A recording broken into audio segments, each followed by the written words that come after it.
Thank you, thank you. How's everyone doing today? As Elizabeth said, my name is Melissa Bacon. I am a Youth Engagement Coordinator with Seattle Housing Authority. I work out in High Point. So my whole job is really to just get feedback from youth and do after-school programs that they actually want to see. So in the video you'll see behind us, they are actual youth-made films that we've been working on. We are actually reaching our 1-year anniversary for our High Point Film Club this summer, so super exciting. But this job really started 2 years ago. I was hired on, I have had previous youth experience. If you can believe it or not, I've been working with youth for 15 years now. So one of the main takeaways is that youth need connection and trust to even be willing to come to any of your programs. So my first year of working with youth was just forming those relationships, joining programs, being somebody that they could just relate to. So I am a little younger, they see me as their little auntie, but it's been really fun to just be in the room with them. We try to avoid being prescriptive in the programs that we host, more reactive to what they want to see, what kind of things that they want to do, and incorporating that youth voice and choice into the programs that we do host.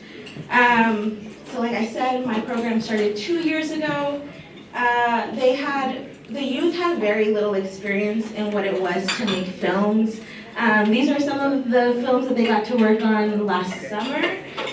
But a lot of our youth do come from Chief Sealth International High School, and they do have a photography program, which a lot of my youth were part of. And they wanted to see more out of the program. They wanted to develop different skills that they could actually utilize in their future. So luckily Jared said yes. We got to work together, we started planning things out. If it wasn't for him, I would not be able to do this program. So big ups to Jared. Our film club started in 2024 in the summer. We started off with 12 youth from the community that live in Seattle Housing Authority homes. They are all East African, all from different schools, but they do come together and do projects together. They hated me our first summer. I put them in groups that they did not like, but I challenged them a little bit. And from there, they created some really amazing films. So the history of the cage, which is our basketball court that is in our community. They got to interview different folks, got to do some B-roll. And the projects actually turned out really amazing. They got to tell the real story of High Point as they see it, because who's better to tell the story of the community than members of the community? So, yes! So we did incentivize them at the beginning with some iPads and some stipends. They all got about $250 at the end of the summer, along with an iPad to take home to continue developing their skills. It was very well received, so we continued doing it. This year, our projects have consisted of event videos, so we have a monthly teen night that they help plan and organize, and they get to come in and just take footage and get to interview some of their peers. Family art nights, field trips. We were so lucky to get to be invited to the Rain City Showcase at Climate Pledge, so they got to watch an NBA basketball game, which hasn't been around in a while. So that was a really awesome experience. They're going to be working on street interviews, different oral history, so we've gotten to interview 2 different community members that have worked in High Point for at least 4 years and have a different view. They got to do a retirement video for someone that has worked at SHA for 40 years. And we're currently trying to partner with our maintenance team at Seattle Housing Authority to do some easy maintenance fixes. So how to change a light bulb, how to change the batteries out of your smoke detector. Things that the community actually wants to see in a video is what our youth are working on. So we're definitely trying to amplify the voices of our neighborhood by having the neighborhood create their own videos to amplify those voices. So pass it on to Jared. Thank you, Alyssa. I'll also say that I could not do this video club without you, and the constant wrangling of the high school students to meet their deadlines, get their projects finished. The project that we're mostly here to talk to you about tonight is the Oral History Project. The Historical Society has a large project of getting oral histories from every neighborhood in West Seattle. My wife, Elisa Law, is involved with doing oral histories for South Park. She's in the museology field, and so she connected with Elizabeth about that. Elizabeth heard about our video club and said, hey, why don't you guys do the High Point oral histories? So we did a pilot project this quarter that just finished. Like Melissa referenced, we got, I think, 3, just 2. There's maybe another one coming in, but we at least got 2, which was a good start. The students were a little concerned at the start because their prior interview history was interviewing people for maybe 5 to 10 minutes, and so we told them, all right, you're gonna sit down with somebody that you may not know from the community for an hour or more, and they all said, oh my gosh, I don't know if I can do that. But on the other side of this, they said, hey, that actually wasn't so bad.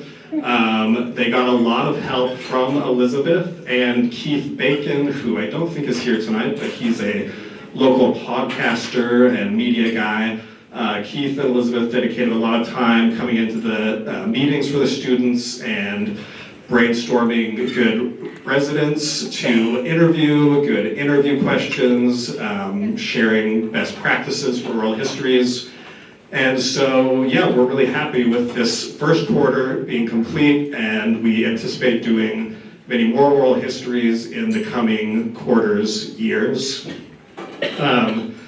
Like Melissa said, it's great that these oral histories are documenting real stories of community members in High Point, and I think it's really cool that this project is not just highlighting those voices, but the interviewees, being the high school students, are also from the community, which is really cool.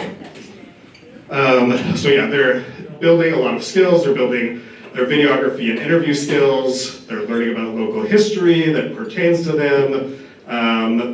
Forging bonds with community members, including a lot of elderly community members, which is cool to see the youth and the elderly connect. And so, yeah, our intention is to keep this going, and we have at least a target number of 30 oral histories or more to get done in the next 2 years or a little less, something like that.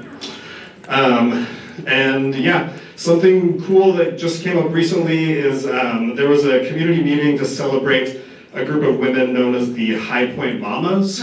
These are women that lived in High Point in the 60s and 70s and were raising their kids together in a very communal way. They were pillars of their community. And so after this event celebrating them, they're now in their 80s and 90s.